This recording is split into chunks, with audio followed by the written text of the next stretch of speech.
what can be funded, but there is no specific amount. That is called lump sum. Yes, Your Honor. So how can the President issue exercise his veto power? When the line does not contain an amount, he will have to veto the entire amount, and that's the end of it. That is why there is an obligation on the part of Congress to specify the amount for every line, because otherwise the President cannot exercise his line item veto. He will have to veto the entire amount. With respect, Your Honor, our position is the President can veto the line, which is 24.7 billion, Your Honor. He can veto it. Yes, Your Honor. He can veto it, but everything suffers. The scholars will not get anything. Yes, sir. What will be done is for scholarships, for assistance to schools, you put the amount. For dengue, anti-vaccine projects, there is no such thing, by the way. There is no vaccine against dengue. If there is an amount, then he can strike that out, veto that because it's wasteful. That's the reason why there has to be an itemization, correct? Otherwise, the poor scholars, as they claim, will suffer. That's right, Your Honor. That's why there is a corresponding duty on the part of Congress to itemize line item budgets with the amounts in the General Appropriations Act, so that the President can strike out wasteful spending. That was the purpose of the line item veto given to the President. Again, Your Honor, we respectfully disagree because under PhilConsa, again, and we go back to PhilConsa. PhilConsa, we did not face there were no special conditions. It was purely recommendatory. If you rely on PhilConsa, you're way off the mark, Counsel. Well, with all due respect, Your Honor, PhilConsa, Sarmiento, and last year, LAMP, the general propositions are the same. And that is what the House of Representatives is saying, Your Honor. Now that all these issues have been brought up, we say on behalf of the House of Representatives, precisely the bill now pending, direct grants to the line agencies. And the House has said when they resume session, infrastructure will be identified line by line, Your Honor. Yes, Counsel. Of course, Congress on its own can do it. But we are faced here with a constitutional issue. How do you define line item budgeting? Is it mandatory on the part of Congress? We have seen that lump sum budgeting is a source of pork barrel. And that's why the President was given a line item veto power. And unfortunately, when BBM submits its National Expenditure Program to Congress, the PDAF is still a lump sum item. It's not itemized. Of course, Congress will disagree. They're happy with it. And that's why we have this problem. Okay, Counsel. That's all. Thank you, Counsel. Yes.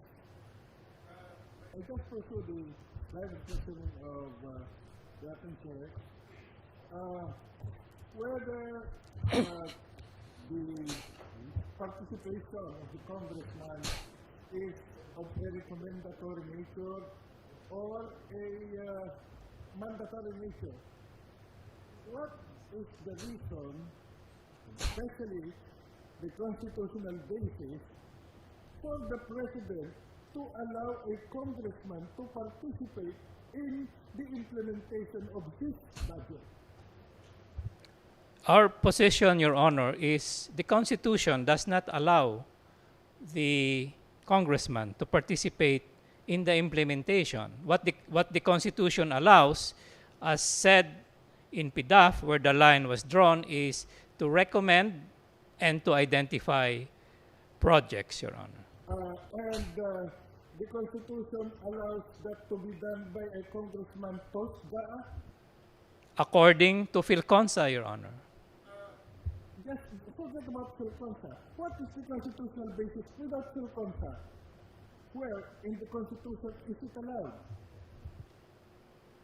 Specific provision or and provision by analogy as something which would allow what was allowed in PhilConsa according to your. Well, with all due respect, Your Honor, we cannot say we disregard PhilConsa. Because Philconsa precisely brought up the issue, where do you draw the line? And as I say, Your Honor, had the court said that you cannot do in any form, any post-GAA, So it is still counsel which brought about all these problems. as a matter of law, Your Honor, Philconsa did not bring about the problems of corruption, but it's the legal interpretation, with all due respect, Your Honor, relied upon, and for all the faults and the lapses of the congressmen, relied upon all these years. And now that the attention has been called, as I say, these are the reforms that the House of Representatives has done and will do. And you're saying that you guarantee that all this itemization will be done by Congress through GAA or as part of the appropriation process. Yes, Your Honor. Thank you very much.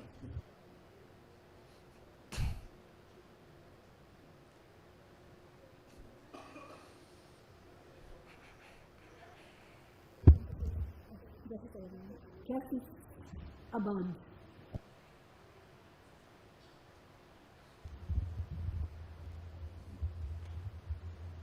After studying the General Appropriations Act in the past few years, and the provision of the Constitution, I realized that preparing the household budget like we did in our family has some similarities with preparing the national budget. For instance, we prepare our household budget by certain two things: our expected earnings during the budget year, and then our expected expenses during the same year.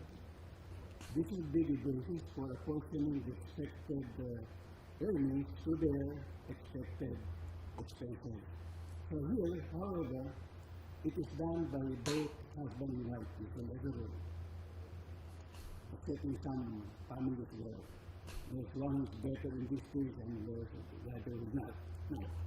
But for the national government, the power to prepare the budget is somewhat divided. For example, Section 2 of Article 7 of the Constitution requires the President to submit to Congress at the start of the session the two things required for drawing up a budget. One, a list of the government expected expenditures, and second, the source of the government funds. Do you agree with me? Yes, Your Honor. Congress then prepares the General Appropriations Bill, which itemizes all government expenses, and then they present this to the President for his approval. Yes, Your Honor. Yes, Your Honor.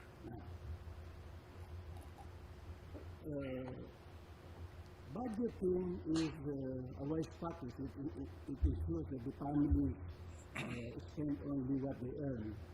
In government, I realize that if you don't have a budget, you can run through along a deficit and then like Spain, Greece, or Portugal will run into some problems. So budgeting is really important. Now,